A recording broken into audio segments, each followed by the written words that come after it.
Hola, mi nombre es Rocío González y esto es Chat Museográfico.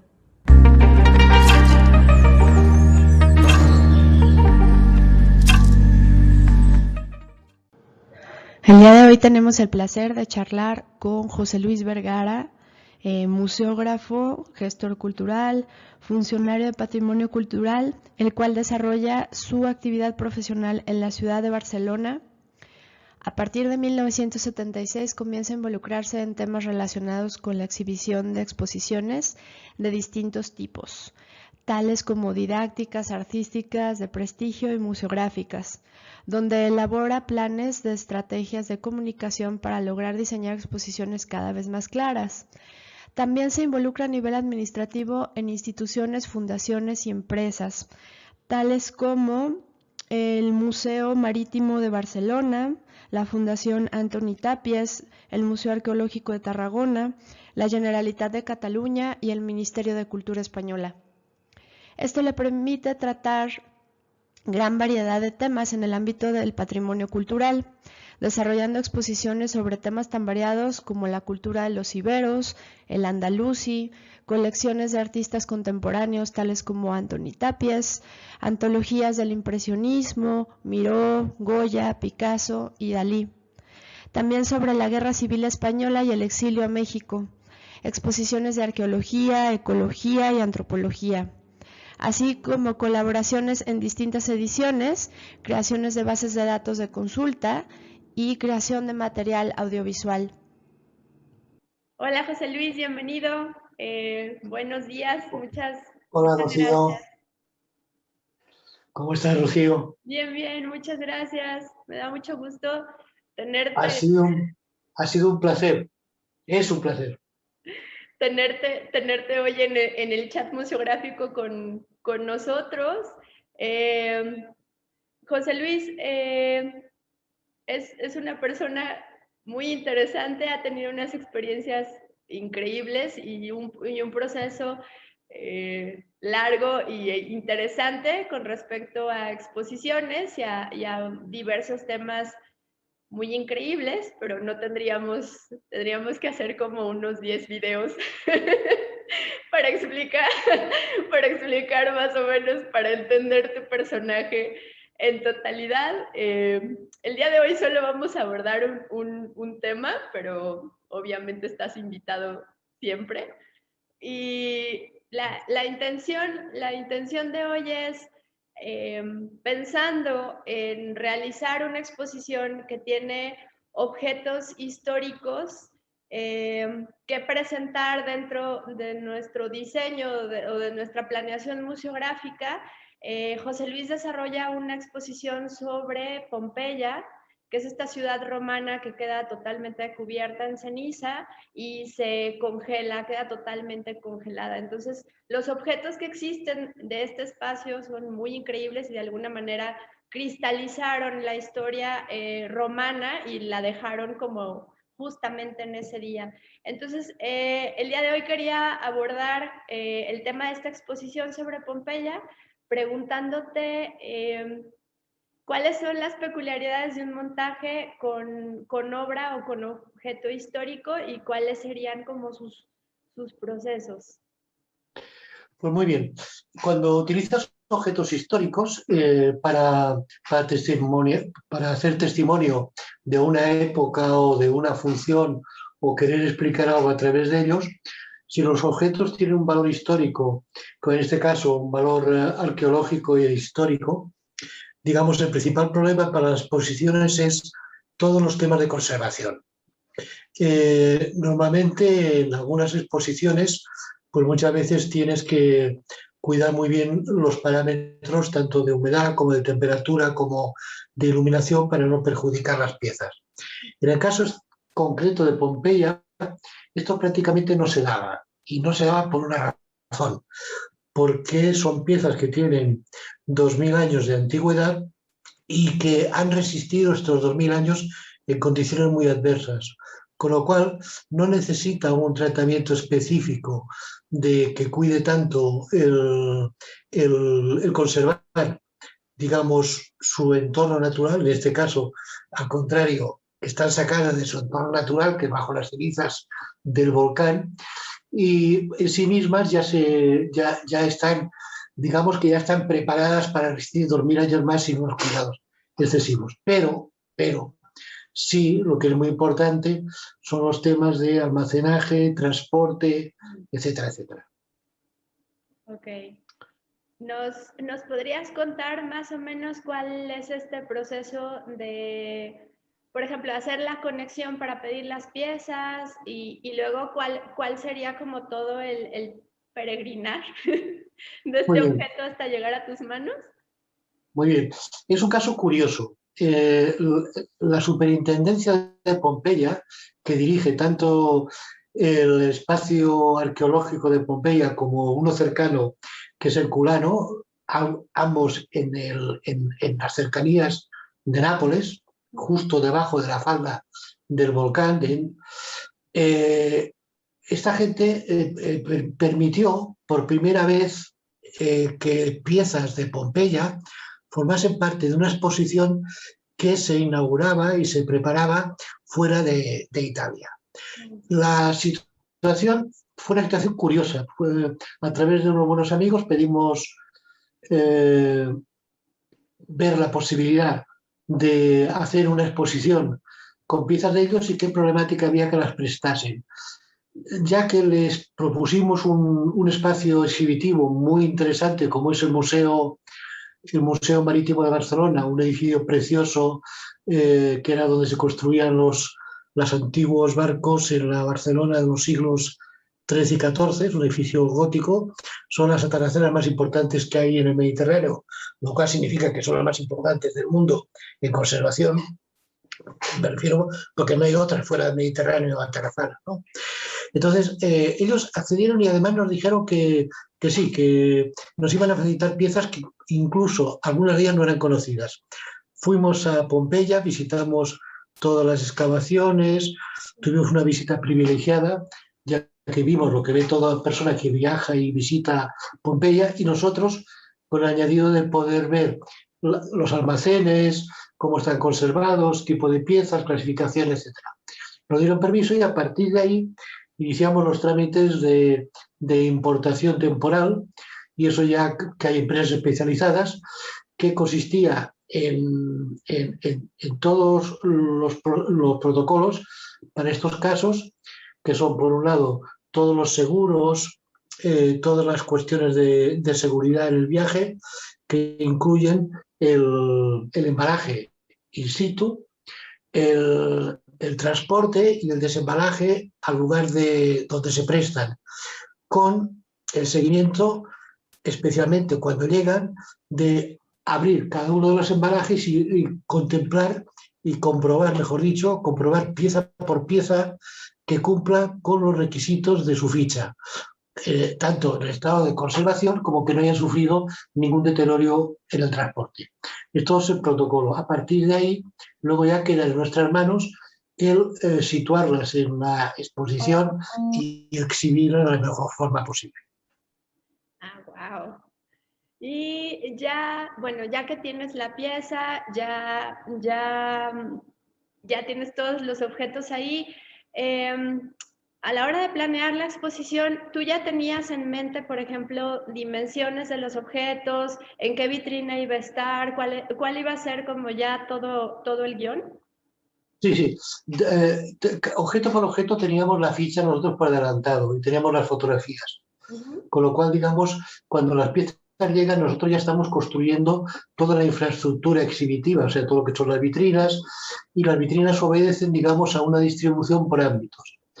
Por Okay. ejemplo, los objetos, dime, los objetos son muy variados, desde algunos muy pequeños, como puede ser un anzuelo de pesca, a otros, digamos, de una cierta dimensión, como puede ser mobiliario o puede ser esculturas.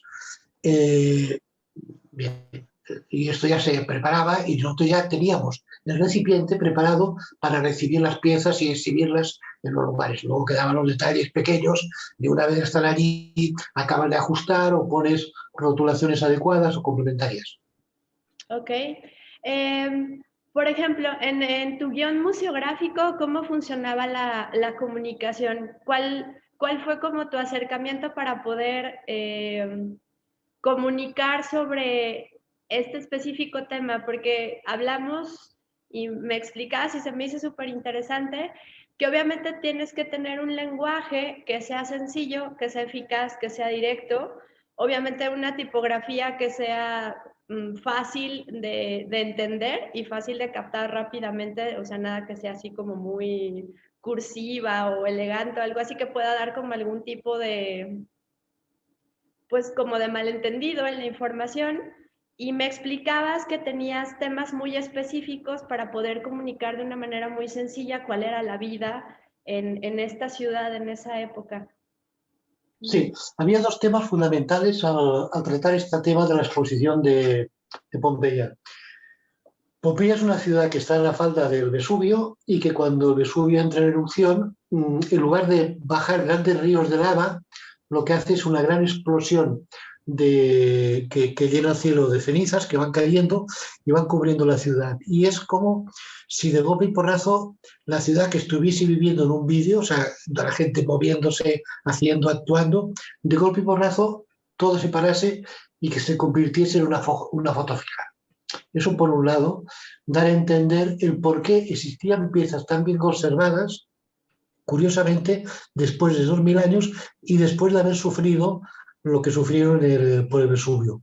Ese era un tema. El otro tema que nos interesaba explicar es porque en Pompeya se da, durante el reinado de Carlos III, que España en aquel momento tenía parte de Italia, eran parte del reino, que tenían, digamos, administraciones propias y tal, especialmente en el reino de Nápoles,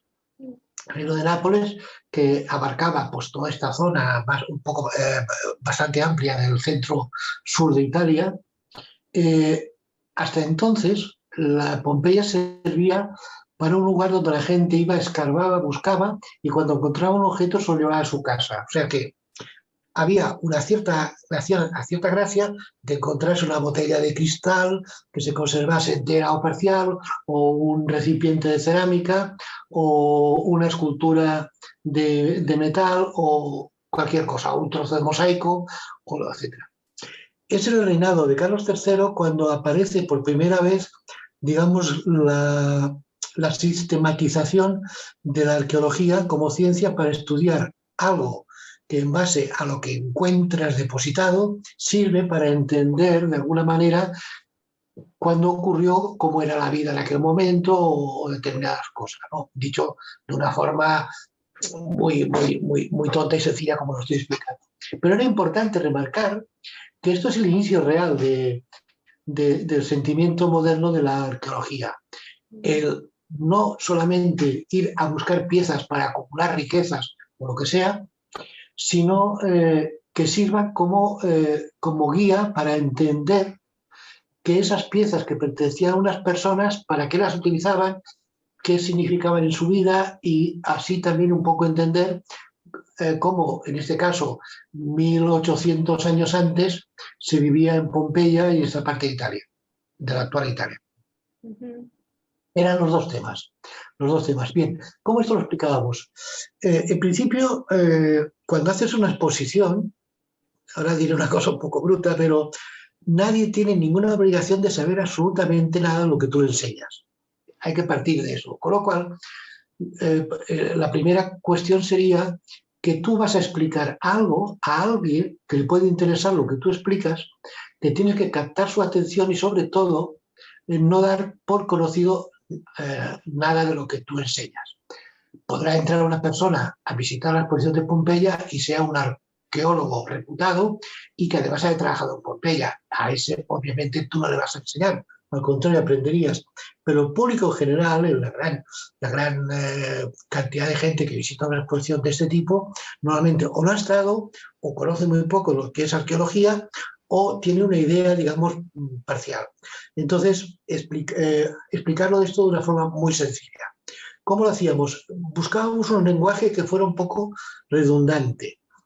Por un lado tenías las explicaciones textuales que tienen que ser breves, tenías la ordenación de objetos que tenía que ser por materias, podía estar pesca, podía estar artes, digamos, lo que podía ser bisutería o lo que podía ser, digamos, adornos.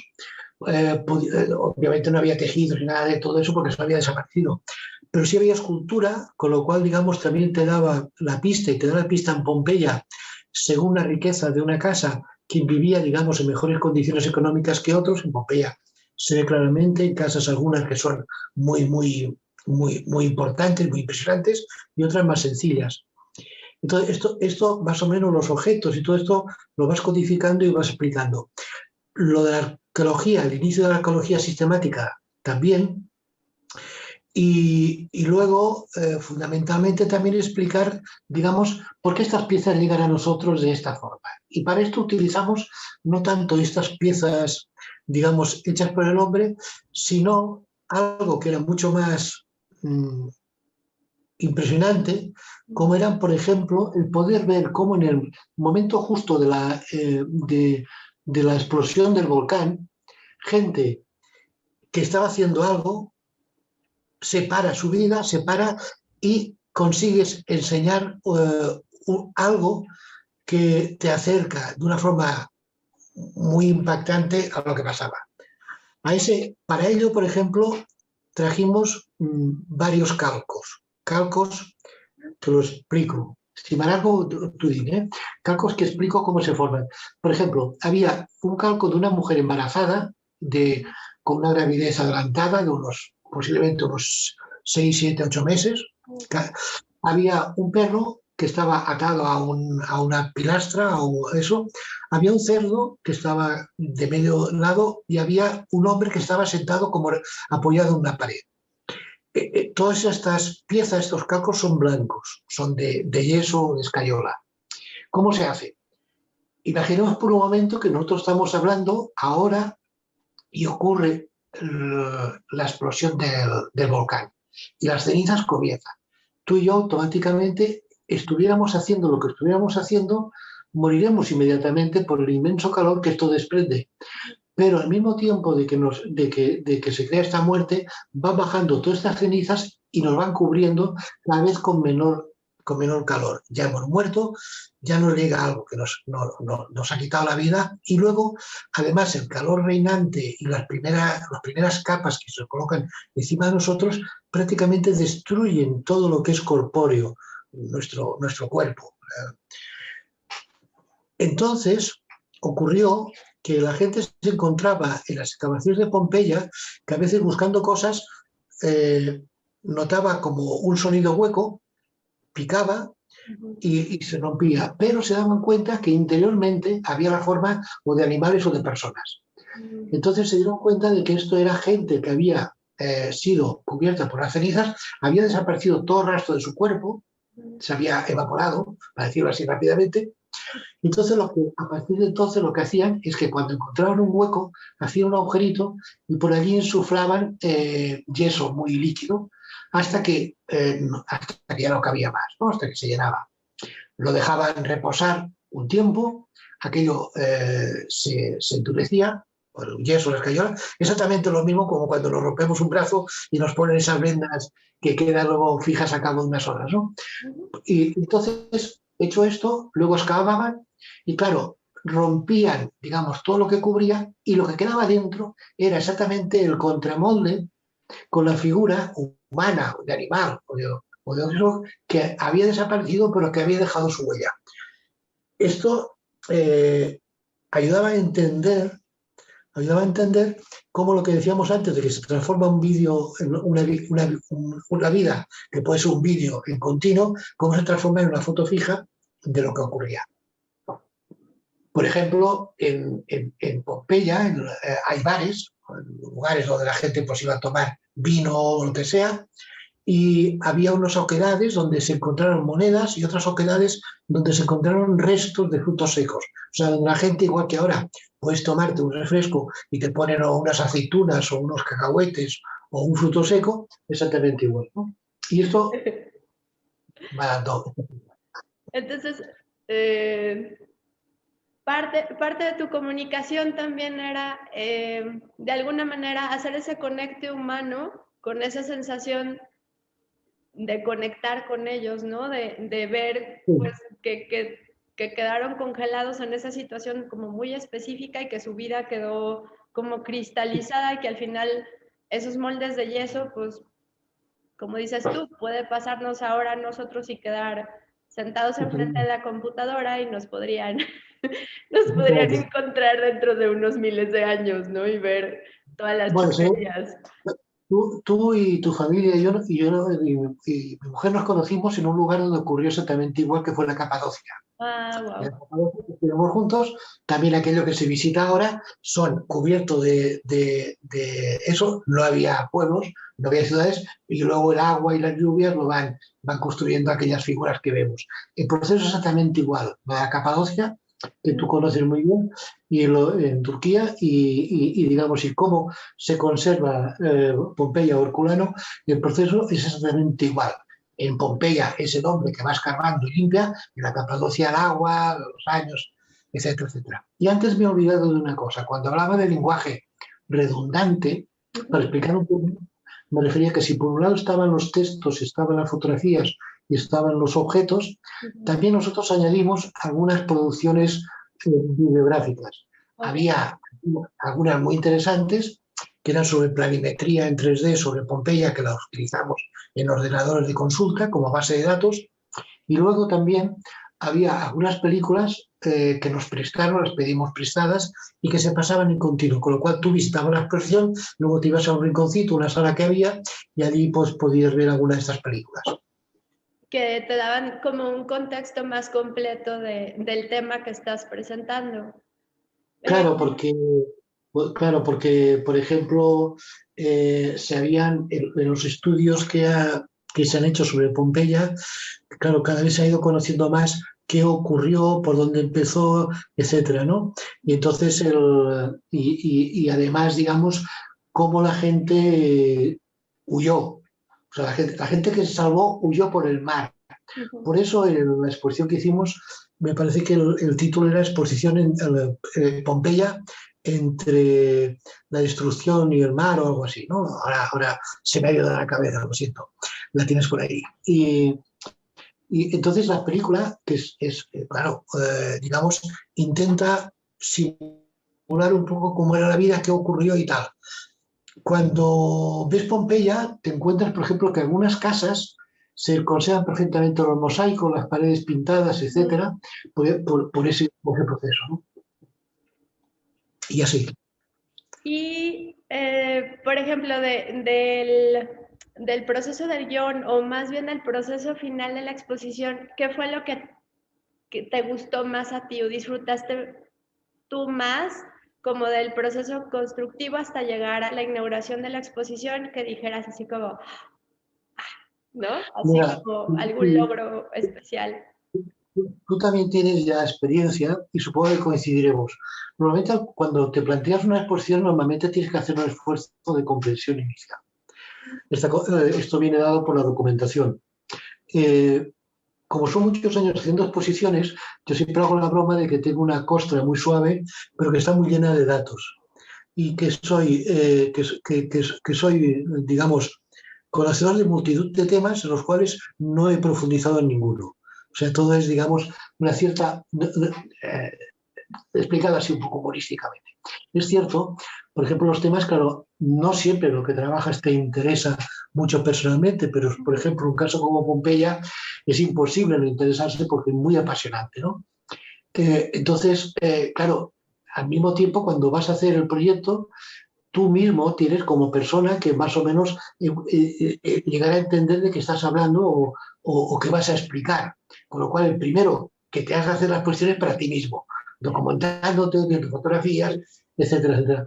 Estos son procesos muy apasionantes y la gente que trabaja como tú en temas de exhibición o como he trabajado yo y sigo trabajando un poco lo que puedo, eh, pues vemos cosas muy, muy, muy diferentes y muy curiosas. Y sobre todo, cuando preparas un proyecto, hay lo diré, digamos, es como cuando levantas una alfombra, que normalmente encuentras polvo, pero a veces puedes encontrar una nota del supermercado o algo que el niño ha escondido o lo que sea, ¿no? Me refiero que siempre hay un factor sorpresa que vas descubriendo facetas que luego te sirven para el trabajo, ¿no? Claro. Y luego esta expertise que vas ganando con todos estos procesos, cuando te enfrentas como a situaciones similares, ya sabes Sí, cómo sí, sí. salir adelante, ¿no? En ese tema de, ay, ya me acordé, saqué esto, lo hice de esta forma, tuve este proceso y entonces salvas, ¿no? Salvas Sí, lo que venga. hay una parte de repetización, por ejemplo, de los trabajos, que es decir, Mm, una vez que está planteado, no, es imposible plantearlo al 100%, ¿no? Hay un momento determinado que surgen dudas porque el propio proceso de instalación de una exposición o lo que sea, mm, pues muchas veces soluciones que tú has pensado, o no, no tú, porque las exposiciones obviamente son, digamos, trabajos de equipo. No, y yo siempre he luchado contra la gente que desde el punto de vista de su profesión quiere tener hegemonía sobre la responsabilidad de la exposición. Por ejemplo, ya.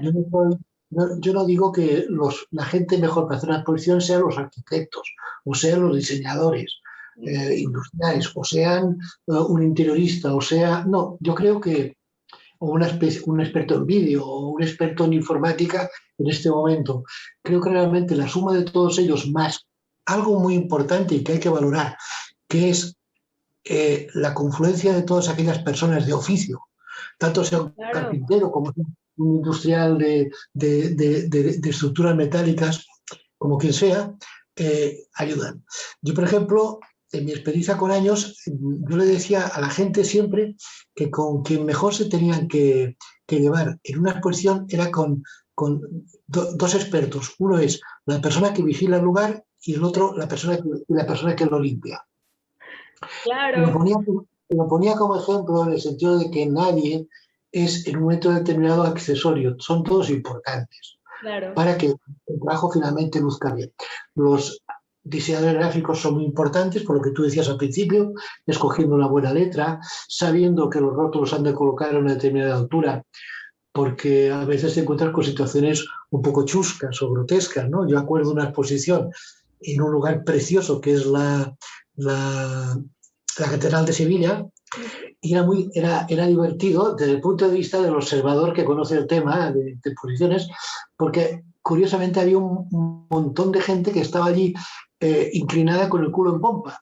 Uno decía, bueno, pero qué forma, claro, unos cuadros enormes, preciosos, pero claro, ¿qué ocurría? Que a alguien se le ocurrió poner los rótulos de los cuadros en Ajá. letra pequeñita, en unos rótulos pequeñitos y a 50 centímetros del suelo. Con lo cual, yo me reía porque, claro, obviamente lo has de poner para que la gente sufra lo menos posible y especialmente la gente a partir de una edad siempre tenemos dificultades tenemos presbicia, tenemos dificultades de leer y hay que hacerlo claro y todo. Y sobre todo, luego no castigar mucho con unos textos larguísimos porque la gente se aburre. Y luego Sí, una cosa importantísima, ponerlo de toda la exposición que se lee de izquierda a derecha. Parece una tontería, pero todavía vemos exposiciones hechas de derecha a izquierda, que son pesadísimas de seguir. Entonces, sí, como esas peculiaridades tan sencillas, como dices tú, que no son tan sencillas si no tienes el colmillo suficiente para plantearlo, ¿no? claro, Si no entiendes que claro. el flujo es muchísimo más fácil a tu izquierda y entonces puedes empezar a desplegar todo el espacio de esta manera, pues igual puedes tener como un montón de cosas que luego tú mismo eh, creas situaciones Que poco ayuda un poco a hacer, amables, claro. ¿no? Claro, claro. Sí, sí, no, no es importante. O sea, este trabajo nuestro es un trabajo, digamos, de múltiples sensibilidades, ¿no? No tanto las propias, porque normalmente aprendes equivocándote, es como mejor se aprende, ¿no? Pero sí de múltiples sensibilidades, de cosas que en un momento determinado tú ves o haces, luego ves cómo han hecho otros y vas viendo, por ejemplo, tanto los defectos de trabajo como las virtudes, ¿no? Ujú. Y se supone si es un poco espabilado que escoges malas virtudes. Claro. Muy Bueno, pues quisiera agradecerte muchísimo que hayas estado con nosotros el día de hoy y nos hayas mostrado esta pequeña ventana. Eh, Espero muy pronto volverte a tener aquí para hablar de Por otros mí, temas. Encantado, encantado. Es para mí un... Bueno, primero quería sí, antes de dejarlo, felicitarte por la idea. Muy importante lo que estás haciendo en el sentido de recoger e interrelacionar visiones diferentes de un trabajo que tiene muchas facetas, pero al mismo tiempo tiene muchos actores, ¿no? Y eso, hacerlo y recogerlo y tenerlo y poderlo comparar, es muy interesante. Te felicito por ello Gracias. desde el otro lado del charco, como decimos, ¿no? Muchas gracias, José Luis. Que tengas muy lindo Bueno, día. Nos vemos pronto. muchas gracias a ti. Les agradecemos haber estado con nosotros. Los esperamos en el siguiente chat museográfico.